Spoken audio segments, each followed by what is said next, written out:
구독과 좋아요, 알림 설정 잊지 마세요. 안녕하세요. 오디오로 듣는 키워드 경제 유캐스트 윤 기자입니다. 예, 안녕하세요. 저는 김 기자입니다. 네, 저희 채널은 여러분의 경제를 보는 시각을 키워주는 그런 팟캐스트 유튜브 채널입니다. 오늘 키워드는 저희가 보통 이제 키워드를 하나 정해서 이제 그거에 대해서 풀어나가는데 오늘은 좀 제가 키워드를 하나로 정하기가 어려웠어요. 최근 글로벌 IT 업계에서 보이는 그런 트렌드를 읽어봤는데요. 재밌는 양상이 보이더라고요. 최근에 구글세라고 들어보셨죠? 예, 예전부터 많이 나왔던 단어 같긴 해요. 네, 맞아요. 구글은 세계 각국에서 돈을 굉장히 많이 벌어들이고 있는데 이에 비해서 세금은 아주 조금만 내고 있습니다. 그래서 유럽 국가들은 이제 구글을 견제를 하고 있고 구글뿐만 아니라 미국의 이러한 IT 기업들을 많이 견제를 하고 있어요. 그런데 미국은 또 화웨이, 중국 기업을 견제하고 있죠. 즉 유럽은 미국 기업을 견제하고 미국은 중국 기업을 견제하는 이러한 지금 양상이 보이고 있습니다. 이러한 분위기가 재밌어서 한번 정리해 보았습니다. 구글이나 페이스북 등은 이제 자회사를 아일랜드나 룩셈부르크에 세우고 있는 사실 많이 들어보셨을 거예요. 예, 맞아요. 그렇죠. 왜 이곳에다 세웠을까요? 뭐 혹시 법인세율이 아시나요? 워낙에 낮으니까 또 그런 게 있겠죠? 네, 맞습니다. 정확합니다. 네, 아일랜드와 룩셈부르크 이러한 국가들은 세율이 굉장히 낮은 국가예요. 세금을 부과하는 기본 원칙이 소득이 있는 곳에 세금이 있다라는 원칙이에요. 근데 이제 구글이나 이런 IT 기업들이 세율이 낮은 자회사를 만들고 그 회사로 이제 매출을 이렇게 이제 주다 보니까 정작 영국이나 뭐 프랑스, 독일 이런 곳에서 수익이 많이 나는데 여기서는 이제 세금을 조금 내게 되는 거죠. 이러한 글로벌 인터넷 기업들이 생기면서 세금의 그런 기본 원칙이 어긋나게 되었습니다. 물론 이제 그 글로벌 IT 기업들 뭐 구글이나 페이스북 같은 경우에는 독일, 프랑스에서 더 많은 돈을 벌어들이고 있어요. 뭐 룩셈부르크나 아일랜드보다도. 그런데도 이제 돈을 많이 벌어들이는 국가에는 세금을 조금 내고 있었어요. 그래서 유럽 연합이 2018년 3월 21일 디지털세 세제안을 발표했습니다. 연간 수익이 7억 5천만 유로, 한화로 9,640억 원 이상이거나 유럽에서 5천만 유로, 약 643억 원 이상의 수익을 얻는 IT 기업들을 대상으로 연간 매출의 3%가량의 세율로 세금을 내도록 하고 있어요. 이제 이게 도입을 한 국가도 있고 아직 도입을 하지 않은 국가도 있긴 합니다. 사실 유럽이 이러한 행동을 취한 건 미국 IT 기업에 대한 견제도 있어요. 물론 IT 기업들이 세금을 많이 안 내는 거에 대해서 이제 부과하기 위해서 이렇게 한 것도 있지만 그동안 굉장히 많이 커왔던 미국 IT 기업을 좀 견제하기 위한 그런 모습이기도 해요. 사실 옛날에는 이러한 글로벌 서비스들이 별로 없었잖아요. 많이 없었고 글로벌 서비스라고 해도 하드웨어 중심의 그런 제품들이 팔리다 보니까 사실 세금 대상도 명확했습니다. 하지만 구글이나 페이스북 등의 IT 인터넷 서비스들은 국경을 한정짓기가 굉장히 어려운 부분들이 있어요. 미국의 인터넷 서비스들이 근데 이제 유럽에서 이렇게 인기를 많이 얻다 보니까 유럽인들 대상으로 또 수익도 많이 벌게 되었죠. 이뿐만 아니라 또 유럽인들이 인터넷에서 어떠한 활동을 하고 있는지 이러한 기록들이 모두 데이터로 남아서 구글이나 페이스북, 아마존 서버에 저장이 되고 있습니다. 데이터가 4차 산업혁명의 원유라는 말을 그렇죠. 많이들 하잖아요. 예. 많이 들어보셨죠? 맞아요. 유럽 입장에서는 사실 유럽 내에서 돈이 순환이 되고 이게 또 세금으로 이렇게 들어와야 할 유럽인들의 돈이 미국으로 자꾸 빠져나가는 거잖아요. 그리고 유럽인들의 소중한 데이터도 또 미국 기업들로 이렇게 빠져나가고 이들이 관리하게 되는 거죠. 이러한 현상이 지속되다 보면 나중엔 어떻게 될까요? 글쎄요. 네, 조금 더 과장해서 이제 말씀을 드리면 미국의 인터넷 속국이 뭐 될 수도 있겠죠, 사실. 사실상 뭐 전 세계가 다 그러지 않나요? 그쵸, 사실상 중국을 빼고. 사실상 거의 다 그렇죠. 뭐 우리나라도 사실 네이버가 있긴 하지만 그래도 구글이 아마 엄청난 그런 데이터를 가지고 있을 거예요. 왜냐하면 안드로이드 OS도 있고 맞아요. 또 요즘은 최근에는 구글 크롬도 많이 쓰시잖아요. 그러니까 제가 인터넷을 뭘 방문했고 뭘 봤는지 이게 다 아는 거니까 네. 가끔 섬찟할 때도 있긴 해요. 그렇죠. 이런 식으로 이제 점점 그런 구글에, 페이스북에 속국이 될 수 있는 그런 이제 위험이 있기 때문에 그래서 유럽에서는 견제를 하기 시작한 겁니다. 유럽에서 돈을 벌었으면 그에 맞게 세금을 내.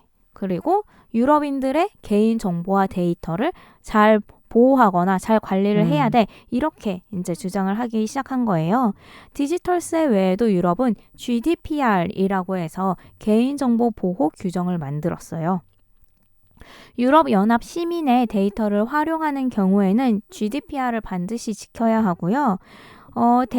이 내용은 데이터 활용에 대한 권리가 데이터 주체자, 즉 유럽인들에게 있고 유럽 사람이 뭐 이러이러한 데이터를 삭제해 주세요라고 얘기를 하면은 삭제를 해줘야 합니다. 또 유럽인들의 그런 데이터를 마케팅 등에 활용을 할 때 항상 이제 데이터 활용 여부를 이제 데이터 활용 여부에 대한 결정이나 거부할 권리들이 이 유럽인들에게 있는 거고 데이터를 IT 기업들이 마음대로 활용할 수 없게끔 이렇게 이러한 내용을 넣은 거예요. 또 최근에는 유럽연합 내에 데이터 단일 시장 구축에 나서겠다고 발표를 하기도 했습니다. EU 행정부인 집행위원회는 2월 19일에 최근이죠. 데이터 시대의 전략 백서를 공개했어요. 데이터 단일 시장 구축, 또 인공지능 및 안면인식 기술 규제 등을 담은 EU의 향후 전략 그런 초안이에요. 내용을 보면은 IT 기업들은 유럽 내의 데이터를 의료, 치안, 교통 등 고위험 분야에서 AI 시스템을 사용할 경우 EU의 기준에 충족해야 한다는 그러한 규제 내용을 포함하고 있습니다. 유럽 시장에 적용되기 전에는 또 EU가 정한 테스트와 인증을 받아야 하고요. AI 활용을 위해 마음대로 유럽의 데이터를 활용하지 못하게끔 이렇게 하는 것이죠. 그럼 이제 미국과 중국의 이야기로 넘어가 보겠습니다. 미국은 중국 기업을 견제하고 있어요. 대표적인 사례가 화웨이죠. 미국 정부는 지난해 3월 화웨이와 또 다른 중국 기업인 ZTE 등 중국 통신 기업들의 기술을 이용하거나 거래하는 것을 금지했습니다. 뭐 표면적인 이유는 많이 들어보셨을 거예요. 중국 기업들이 백도어를 통해서 미국의 정보를 유출할 우려가 있기 때문입니다. 하지만 그 내막에는 중국을 견제하기 위한 그러한 전략인 거죠. 그렇죠? 그렇죠. 그래서 화웨이 뭐 네트워크 장비를 사용한다고 했을 때 좀 보면 미국에서 좀 우려하긴 했었죠, 또. 네. 또 현재 미국은 중국과의 무역 전쟁을 하고 있는 중이기도 하고요. 중국을 견제하는 이유는 여러 가지가 있지만 사실 그 중에서도 IT 패권을 빼앗기지 않기 위한 그러한 조치인 거예요. 화웨이는 5G 네트워크 장비 업체예요. 미국은 자국 거래만 금지한 게 아니라 또 우방국들에게도 금지하지 말라는 이런 좀 압박을 넣고 있죠. 하지만 유럽 일부 국가는 화웨이의 장비를 사용을 하고 있긴 합니다.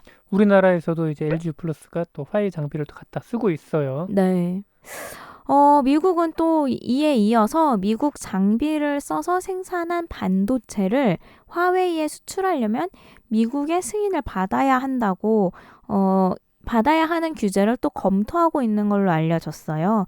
화웨이가 네트워크 장비를 만들 때는 사실 중국의 그 자기만의 기술로 100% 다 만드는 게 아니라 여러 국가의 또 여러 기업의 이런 반도체와 부품들을 구입을 해가지고 이거를 조립해서 만듭니다. 그렇기 때문에 이제 미국이 만약에 이러한 조치를 하게 된다면 화웨이가 5G 네트워크 장비 자체를 만드는 게 좀 어려워지기도 합니다. 이것뿐만 아니라 미국은 또 지난해 10월 인권 탄압, 미국 국가 안보 외교 정책을 또 반했다는 이유로 중국의 기업 8곳을 블랙리스트에 올렸어요. 이제 블랙리스트에 오른 기업 중 몇 곳을 살펴보면 안면인식 스타트업인 센스타임, 딥러닝 기업인 매그비, 그리고 이미지 인식 기반의 AI 기업인 이투 등이 포함이 됐어요. AI와 IT 관련된 그런 기업이죠. 이들 기업은 미국 정부의 승인 없이 미국 기업으로부터 부품을 구매할 수 없습니다. 중국에 이렇게 급발전하고 있는 인공지능 AI 기술을 견제하기 위한 그런 방책인 건데요. 이들 기업 중 센스타임은 이제 몇몇 분들은 아마 들어보셨을 거예요.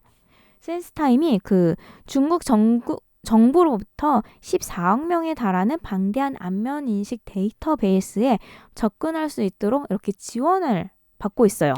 14억 개의 데이터베이스만 장난 아닌데요, 그거. 그렇죠. 그러니까 그거를 기반으로 해서 이제 안면 인식 기술로 이렇게 최고의 전 국민을 기업으로. 감시할 수 있는 거잖아요. CCTV로 실시간으로 해가지고. 그렇죠. 뭐 이렇게 하다 보니까 뭐 센스타임 기업 자체도 자기네들은 기술력을 높일 수 있어서 좋고 또 중국 정부는 아무래도 그런 감시를 할 수 있기에 있어서 좋고 뭐 서로 좋은 일이었죠. 사실 하지만 이게 이제 뭐 인권에는 굉장히 안 좋은 일이고 사실 이렇게 하면 안 그렇죠. 되죠. 게다가 요새 또 코로나 19와 관련돼서 보면은 좀 사람들 막 잡아가고 막 그러잖아요. 네, 맞아요.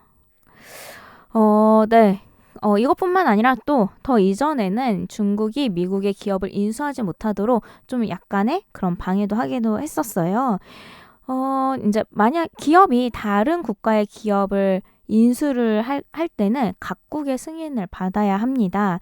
인수합병으로 인해서 뭐 해당 시장이나 산업에서 독점 기업이 나타나서는 안 되고 또 국가 안보에 위협이 되는 그러한 인수합병이 일어나서는 안 되잖아요. 그래서 이제 각 정부들은 이런 인수합병이 있을 때마다 이제 이거 심사를 하게 되는데요. 중국 기업이 IT 기술력을 높이기 위해서 미국 기업을 인수하려고 할 때마다 미국 정부는 또 번번이 퇴짜를 놓았습니다. 바로 국가안보 침해 우려 때문이에요. 미국 컨설팅 업체 로디엄 그룹에 따르면 중국의 미국 기업 인수와 또 생산시설이나 법인 설립 투자 등을 합치면 2016년 기준으로 180억 달러를 투자를 했다고 합니다. 약 21조 원 정도가 돼요. 이 규모는 10년 전과 비교해서 거의 몇 배게요?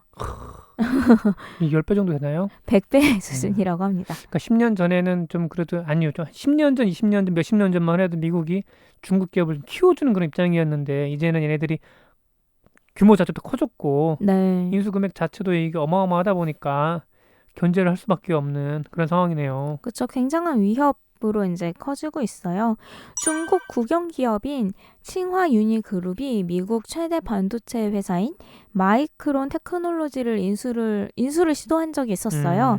이제 그때 미국 재무부의 승인을 받지 못했고요. 또 알리바바의 금융회사인 엔트 파이낸셜이 미국 송금 기업 머니그램을 인수하려고 했을 때도 미국의 외국인 투자 심의위원회에 승인을 받지 못했어요. 이 외에도 이제 중국 기업이 미국 기업을 인수를 하려고 할 때 승인을 받지 못한 사례가 좀 굉장히 많이 있습니다. 재밌는 현상이지 않나요? 네, 그러게요. 네, 여러 가지 배경이야 있겠지만 가장 큰 줄기는 뭐 IT와 AI 기술에 대한 견제라고 볼 수 있어요.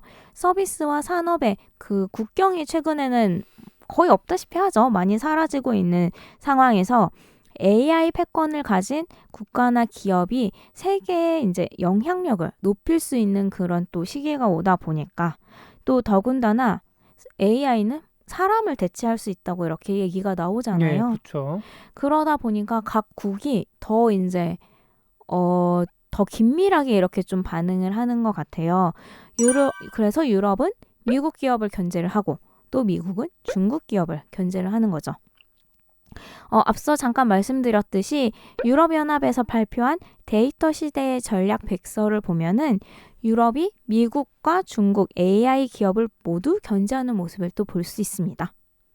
해당 백서는 유럽연합 회원국 기업들이 미국의 IT 기업이나 뭐 중국 정부의 지원을 받는 중국 기업보다 더 잘 경쟁할 수 있도록 돕고 또 페이스북, 구글, 아마존 등을 억제하기 위한 전략의 일부라는 이런 평가를 받고 있다고 합니다. 이렇게 이제 유럽이 미국과 중국의 그런 IT 기술을 견제하고 또 미국은 중국의 IT 기술을 견제하고 있는 상황에서 네이버는 유럽과 손잡기 위해서 유럽으로 갔습니다. 그렇죠. 꽤 몇 년 됐죠. 또 이해진 GIO라고 하죠. 아직도요. 네. 공을 들이고 있죠. 네. 그리고 프랑스의 글로벌 AI 연구소인 네이버 랩스 유럽을 세우고 유럽의 학회와 기업들과 함께 뭐 AI 연구에 대해서 활발히 이렇게 활동을 하고 있어요. 아유, 틈만 나면 자랑을 하세요. 예. 네. 자랑해야죠, 뭐. 예. 네. 미국과 중국에 대항하기 위해서는 사실 유럽만이 또 할 수 없고 우리나라만이 또 이렇게 대항할 수 없기 때문에 같이 손을 잡자. 예. 이러한 전략이죠. 뭐 그렇다고 해서 유럽이 우리나라 기업들을 뭐 전혀 견제하지 않느냐 이건 또 아닐 것 같아요. 아직은 견제할 만큼 위협적이지는 않고 또 사실 유럽도 이렇게 IT 기술력이 높은 우리나라와 또 협력을 하는 게 서로에게 좋기 때문에 이제 지금은 같이 협력을 하고 있는 상황이고요. 또 우리나라 기업들 중에서는 유럽에서 뭐 구글이나 페이스북처럼 아직 그렇게 인기가 많은 사람들이 쓰는 인터넷 서비스는 없기 때문인 것 같습니다. 뭐 물론 중국처럼 막강한 자금력이나 또 정부의 지원을 아직 우리나라 기업들 많이 받고 있지는 못하고 있는 상황이죠. 오히려 지금이 좀 유럽 쪽으로 나갈 수 있는 그런 기회이지 않나 싶기는 합니다. 오늘은 좀 약간 IT 트렌드에 대해서 잠깐 설명을 쉽게 드렸고요. 네. 오늘 준비한 내용은 여기까지입니다. 네. 오늘 내용도 좀 유익했다 생각이 드시면 좋아요와 구독 그리고 알람 설정 부탁드리고요. 또 이제 친구들에게 지인분들에게 많이 공유 부탁드리겠습니다. 감사합니다. 감사합니다. 경제 이슈와 상식이 궁금하시다면 경제 유캐스트 오디오로 듣는 키워드 경제